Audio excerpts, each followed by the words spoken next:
kabar hari ini? Alhamdulillah kabar baik. Saya ingin berbicara tentang supervisi untuk pembelajaran agama kelas 6 yang akan Ibu laksanakan besok. Gimana Ibu? Alhamdulillah bisa Bu, baik. Kemudian apa tujuan dan pembelajaran Ibu tersebut?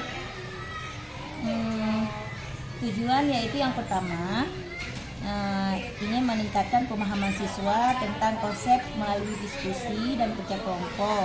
Peserta didik nanti bisa meyakini adanya hari kiamat dan bisa memahami hikmah dari hari kiamat tersebut. Materi yang Ibu sampaikan itu sangat menarik. Kemudian bagaimana metode pembelajaran yang akan Ibu gunakan? Saya rencana akan menggunakan metodenya yaitu pembelajaran based learning, ya.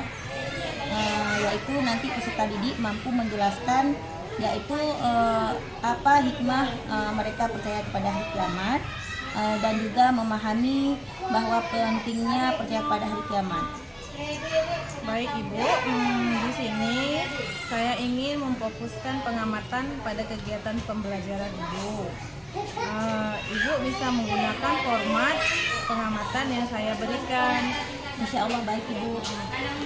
Baik Ibu, terima kasih atas percakapan hari ini. Semoga besok apa yang Ibu ingin sampaikan, tujuan apa yang Ibu inginkan tercapai. Terima kasih Ibu. Sama-sama Ibu. Waalaikumsalam warahmatullahi wabarakatuh.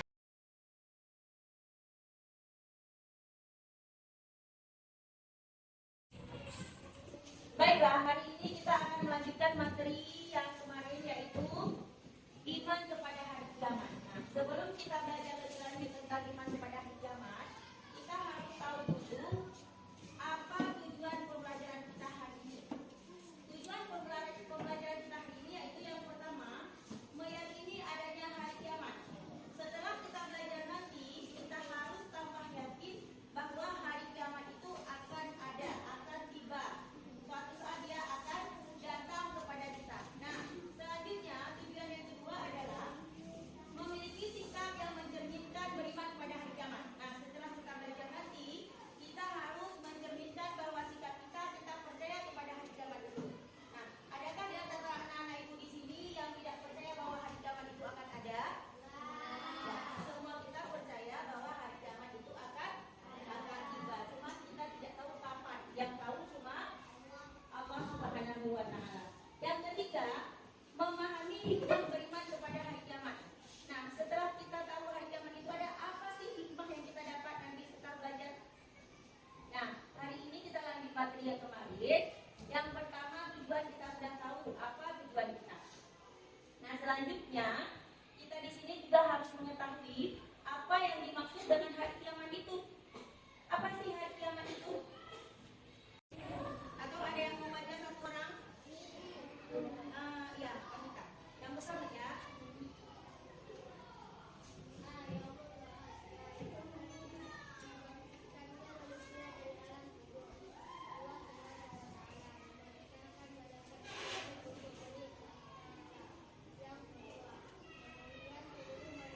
Ketika amalan mereka dipertimbangkan lebih berat sebelah kanan, banyak berbuat kebaikan daripada kejahatan selama di dunia. Kalau balasan neraka siapa? Orang yang amalnya tidak baik, banyak melakukan kemaksiatan daripada kebaikan selama di dunia. Nah, orang itu akan balasannya mendapat neraka. Ada terkecuali orang Kristen yang tidak mengucap dua kalimat syahadat, bukan Kristen aja ya.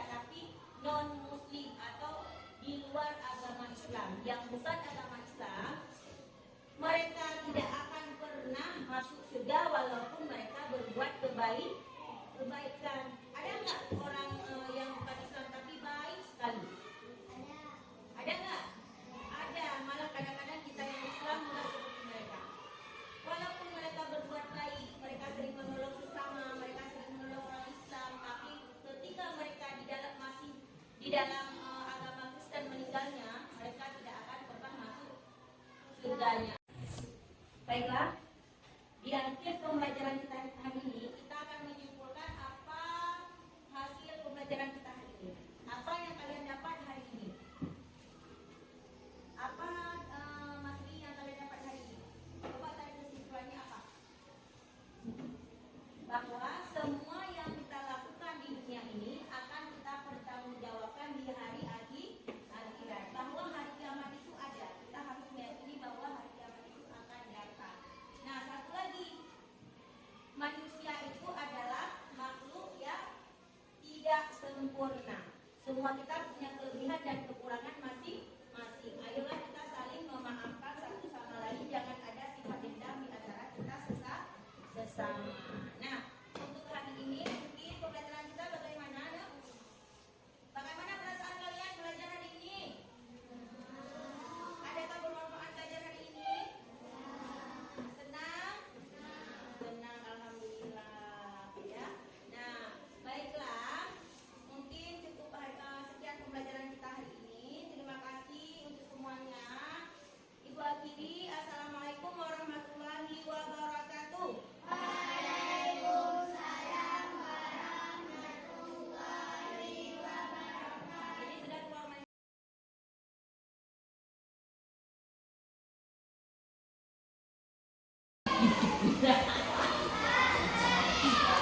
Assalamualaikum warahmatullahi wabarakatuh. Waalaikumsalam warahmatullahi wabarakatuh. Kenalkan saya Hafni Andayani, CGP angkatan 10 dari SDN 8 Medu, berasal dari Kabupaten Pidijaya. Alhamdulillah pada kesempatan hari ini kita masih bisa berjumpa untuk melakukan kegiatan pasca observasi. Perkenalkan di sini ada PP saya, Ibu Cik Aja. Assalamualaikum Bu. Kemudian ada teman saya, Ibu Martini. Assalamualaikum Bu. Waalaikumsalam Ibu. Baiklah Ibu. Apa kabar Ibu hari ini? Alhamdulillah sehat, baik. Kemudian pada perencanaan pasca observasi ini percakapan sudah dilakukan pra observasi. Kemarin kita sudah melakukan percakapan pra observasi. Kemudian Ibu juga sudah melakukan observasi di kelas ya Bu ya. Kemudian sedangkan tujuan untuk percakapan observasi kita hari ini adalah untuk mengevaluasi dan berbenah diri ke depannya untuk merefleksi diri terkait dengan proses observasi kemarin maksudnya kita lakukan di baiklah Ibu Martini, kita mulai saja. Kemarin pada saat observasi Ibu sudah melakukan kegiatan pembelajaran di kelas, juga sudah melakukan observasi pra percakapan. Bagaimana perasaan Ibu saat melakukan observasi di kelas? Alhamdulillah pada saat melakukan observasi kemarin itu saya sangat senang dan sangat termotivasi dengan Ibu kemarin itu waktu misi saya di kelas. Berarti perasaannya sangat senang ya Bu ya, alhamdulillah. Adakah hal yang sudah baik ketika Ibu melakukan observasi di kelas kemarin? Tentunya saya kemarin menggunakan metode ya, dengan metode yang saya gunakan kemarin itu mungkin ada kelebihan dan kekurangannya dari metode tersebut. Di sini kelebihannya yaitu anak-anak bisa meningkatkan keterampilan sosial mereka, saling peduli dan mengingat dengan hal-hal yang apa mereka lakukan untuk membantu teman-temannya. Dan selanjutnya di sini juga ada kekurangannya, yaitu kalau metode kemarin yang saya gunakan mungkin membutuhkan lebih banyak waktu ya, sehingga saya kurang mencapai waktu yang dibutuhkan itu kurang menurut saya seperti itu. Berarti menurut Ibu metode yang sudah Ibu gunakan ada kekurangan Dan kelebihan. di mana kekurangannya lebih banyak membutuhkan waktu pada saat proses kemudian untuk kelebihannya meningkatkan keterampilan sosial antara sesama siswa. Selanjutnya Ibu kemudian pada saat ibu melakukan pembelajaran, kira-kira ibu dari skala 0 sampai 10, kira-kira ibu berada di angka berapa?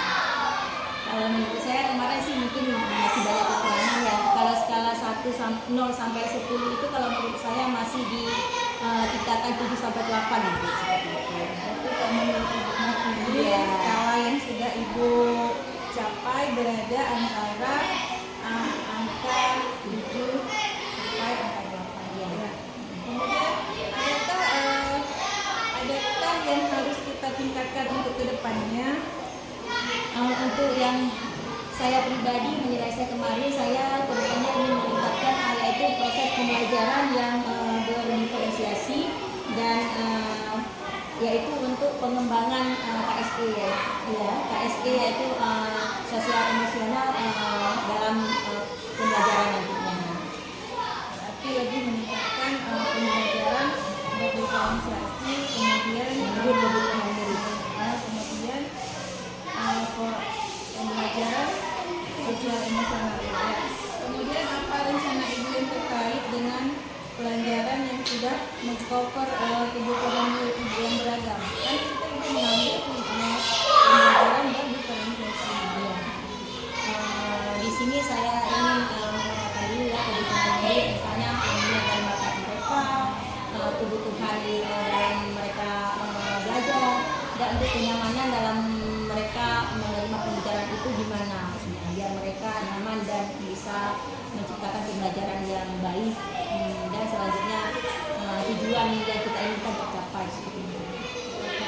Dengan belajar dengan keadaan kelas yang nyaman mungkin bisa membuat siswa lebih termotivasi belajar. Nah, terkait waktu dengan pelaksanaan pembelajaran yang berdiferensiasi dan memasukkan pembelajaran sosial emosional itu, kapan waktu akan dilakukan? Untuk kedepannya pembelajaran diferensiasi itu akan saya lakukan di pertemuan selanjutnya yang akan datang. Jadi ibu akan melakukan pembelajaran diferensiasi itu kepada sebelum ibu melakukan pembelajaran diferensiasi itu, jadi ibu terlebih dahulu menyiapkan Ya, saya menyiapkan RPP, menyiapkan video pembelajaran dan lain sebagainya sebelum masuk ke dalam kelas. Akan membawa apapun yang murid butuhkan seperti itu. Kemudian komitmen apa yang Martin akan melakukan terhadap pembelajaran di kelas itu? Saya akan melakukan menyadarkan murid bagaimana murid itu memotivasi dirinya dan juga teman-temannya dalam proses pembelajaran. Oh, seperti itu. Baik Ibu, dengan pembelajaran berdiferensiasi.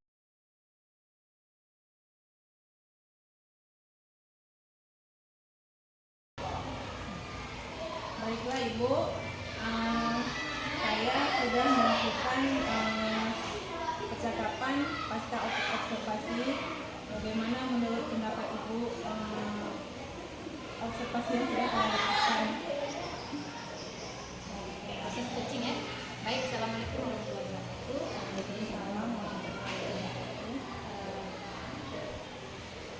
Proses coaching yang berlangsung barusan itu sangat bagus ya.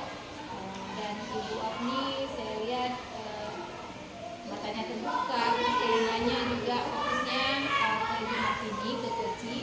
Itu sangat bagus karena memang dalam proses coaching kita harus fokus ke coachingnya ya. Dan keterampilan ini Ibu Afni